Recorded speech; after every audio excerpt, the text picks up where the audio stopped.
Hello, my name is Eirini. Who do we have here today? We have Lukas Hassel. I wrote and directed and starred in Up Close, a short film that just screened. Oh, so you have different hats. Yes, I have different hats. In fact, I'm acting one of the leads in a feature playing tonight, so I do a lot of different things. So tell us about the short that we have just seen at the New York City Horror Film Festival. So Up Close, I've done maybe 4 or 5 short films before, and I wasn't going to make just another one. And this one I would call almost experimental. It's sort of like, can you make a film by what you don't see?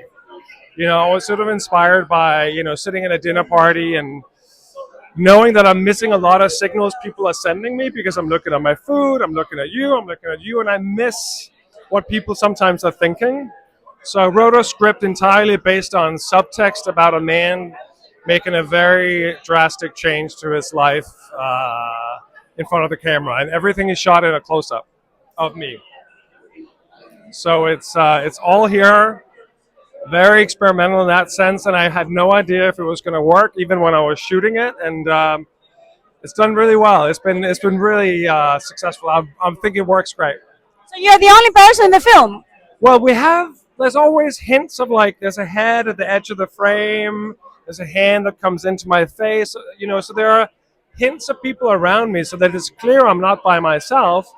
You just don't show them. So the sound design is very elevated. My sound designer is Dave Saliano, and he managed to sort of create a whole vibe around it. And but it's really told by sort of all the things that people miss, the audience are going to catch because it's right there.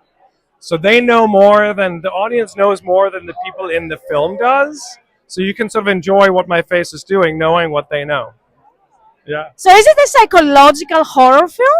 It is. I would call it sort of psychological thriller / horror, really. It's won a lot of sort of best thriller awards just because it's the horror that is not slasher horror per se, but I think human nature is more horrific almost than any slasher stuff. So I'm very attracted to psychological horror, and that's what this film for sure is. There's a big turn about a third, 2/3 into the movie that really shifts everything. So yeah. What were the challenges that you faced creating it? Well, the big challenge was basically I shot it where my DP lives in Virginia. So I shot it in Virginia where he lives to make it easier on him, basically. But that meant I couldn't fly down actors for that because that would be a giant waste of money on a short film. So I basically, me personally, acted with stickers that I had placed. And then I had a PA read out the script from the side. And then back in New York, we sucked out all the PA's lines and had actors come into a studio and re-record everything to make it seem like they were in the same room, like real actors. So, in other words, the challenge was for me as an actor not having anyone else to act opposite. But of course, the saving grace was I wrote the script, so I knew exactly what I needed everybody to do. So I could sort of keep that in mind as I was acting with stickers. What are you planning to do next with this film? So obviously you submitted it for this festival. Are you planning to go around the festivals? Are you looking for a distributor? What are you looking to do? Yeah, so I wrote and acted in a feature film called House of Abraham that's been going around the festival. That's going around the theatrical release, and now it's out on Amazon Prime and Apple and Google Play and YouTube TV. So check it out with Natasha Henstridge and Lynn Shea. And I didn't get to direct that. I wrote it and acted in it. So this short film, Up Close, was sort of my way of getting that itch scratched by directing something, because I really wanted to direct as well. And so this film has been going around the festival circuit, and it has quite a few festivals lined up because it's made this year, so it's recent. So this is sort of, I guess, in the beginning stages of its festival run. It's done very well. It's easily programmable because it's 12 minutes.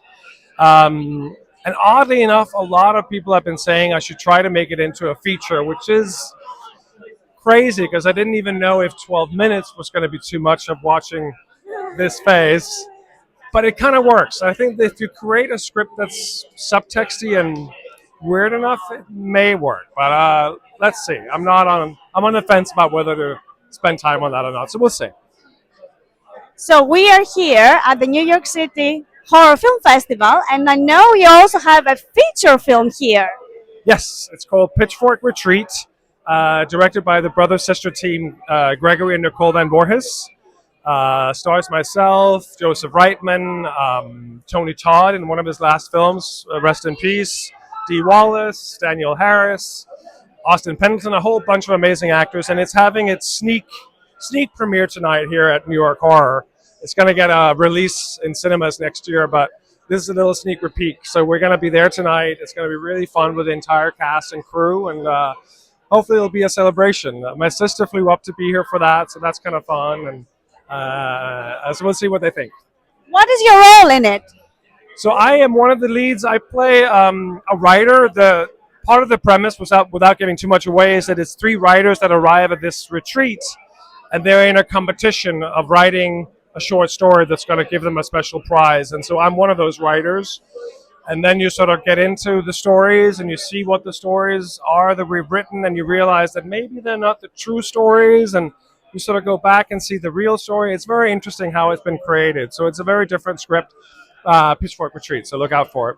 What makes the horror film? Is it like a jump off your seat horror film, this one? You know, that's an excellent question. I was watching the previous block with 7 or 8 shorts, and I was asking myself the same thing, right? Because mine is not like a jump scare film. A lot of the other horror films were slasher. Some of them had jump scares. Some of them were very subtle, just odd and weird and quirky, and like sneaky doors and creaky floors. And so I think it's more sort of the vibe of what horror is. If it has a creepy vibe where you sort of throw the regular day-to-day rules into question, I would call it into horror. I don't think you have to have a monster. I don't think you have to have ghosts or vampires. I think it can be human nature. It could be many things, as long as you're pushing sort of the status quo of what a regular drama might do. And I think horror lends itself to exploring those boundaries of what you can do and not do, right? If you just do a straight up drama, you have to sort of stay within the rules of human boundaries, right? But in a horror, you can sort of stretch that truth.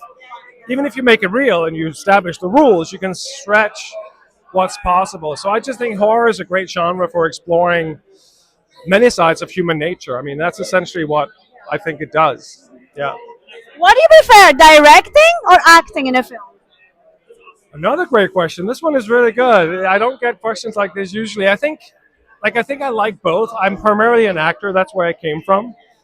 But the older I get, the less interesting it is to hand my power away to others, right? You walk into a casting office, you do your audition, and you cross fingers, you got the role, but it's really out of my hands.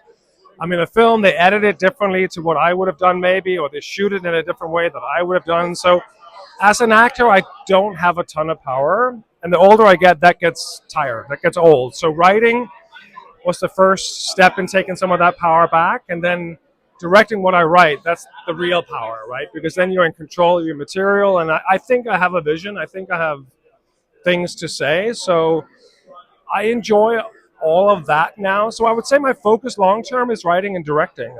But I mean, if you're in somebody's great vision, if you meet a director who's really awesome and has a great script, there's nothing more fun than being part of that. It's just that it's hard to find those projects, right? They're few and far between, and you can get lucky, and then you can get into projects that's like, well, it's a paycheck, it's a fun event on the day, but it really goes nowhere, and that can get a little tired over the years. Yeah, so I enjoy all of it, in other words, but focus is on writing and directing for now, I think. What are you planning to do next, apart from, obviously, do you have any plans for a specific project? Or? Yeah, so I have different. I mean, I'm acting in projects. Acting in projects all the time because it is my day job, so to speak. But my goal is to write and direct a feature. I have several scripts that's ready to go, but directing a feature in today's world is such a battle. Like, no independent movies are really making their money back. So it's a thing of like, can I temper a script so that the budget makes sense? So even if we just break even, we can maybe do that. So that means you have to be in the $200,000 range, and that's tough to make a feature for. So it's kind of like I'm just figuring out like what's worth it. Like what can I do that, again, scratches that itch for directing a feature that isn't just money out the window. So I'm trying to be clever about it. So I'm just weighing my options for now. Thank you so much. Best of luck with both of your films, and thank you so much for speaking to me. Thank you. Thank you so much for your amazing questions, and best of luck with your YouTube channel. It's awesome. This one. Thank you. Thank you. That was great. Like,